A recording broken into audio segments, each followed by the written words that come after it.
a escravidão. Muitos pensam que a Bíblia é a favor da escravidão. Mas será que isso é verdade mesmo?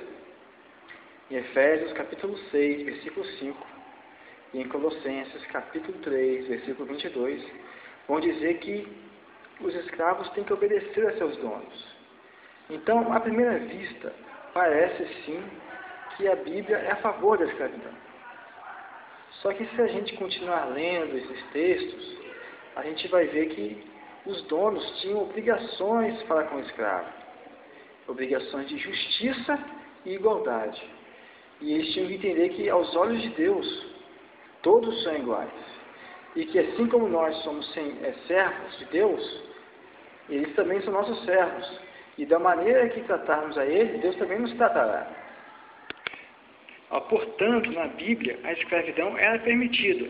Porém, aquela escravidão que na prática não era escravidão. Era uma relação de igualdade, de justiça, de honestidade. Era uma relação parecida com um funcionário-patrão. Na verdade, era até melhor do que isso, porque deveria ser tratado como um irmão, como um igual. Como na época da Bíblia não havia tantos empregos como hoje, era até comum as pessoas se oferecerem como escravas, até de livre e espontânea vontade mesmo. Era um hábito comum. E a Bíblia permitia, desde que fosse uma relação de amizade, igualdade e justiça. Um dos grandes problemas para a gente conseguir entender isso está no fato que a gente já associa a escravidão àquilo que os negros sofreram, né? Porque a escravidão dos negros foi cruel, foi desumana, e a gente já automaticamente associa a isso. Só que esse tipo de escravidão não tem nada a ver com a da Bíblia. O difícil é a gente conseguir entender isso. Entender que aquela escravidão que a gente está acostumado a ver nos filmes e novelas não tem nada a ver com a que está sendo falada na Bíblia. Da Bíblia, como eu falei, estou repetindo, é uma relação de igualdade e justiça, onde na verdade nem pode ser chamada de escravidão. Outro grande problema, as pessoas entenderem isso, é o fato de se ler textos isolados. Então a pessoa vai lá, lê aquele texto isolado: escravos, obedeçam seus senhores. Mas aí não continua lendo o texto para ver que os donos tinham suas obrigações para com os escravos e não poderiam tratá-los como tal.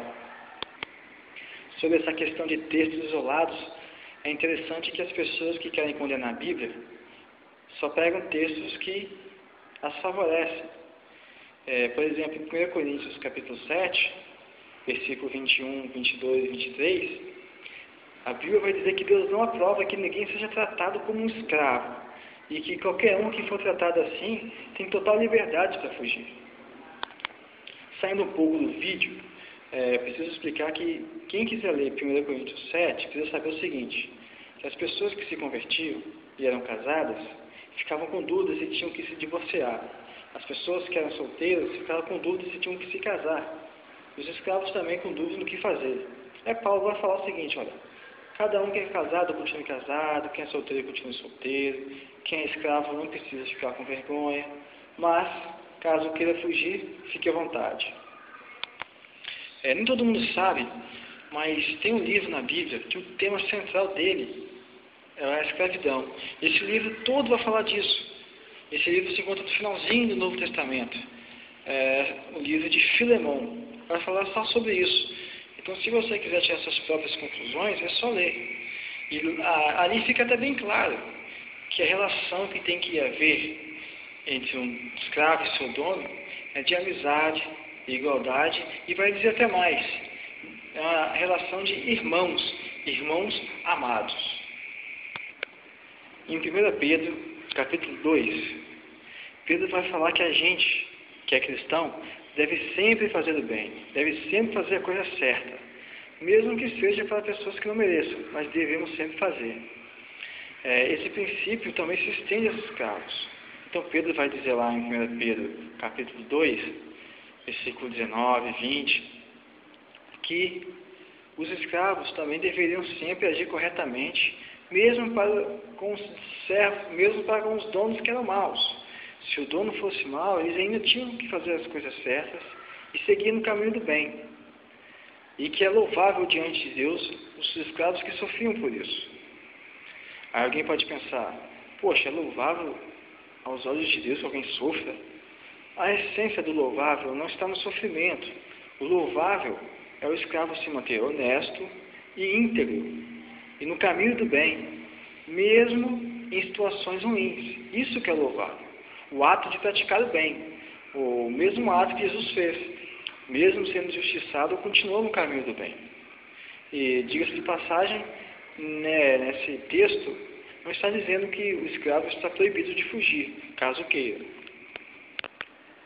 Qualquer dúvida que a gente tiver sobre a Bíblia, a gente deve sempre olhar para a vida de Jesus.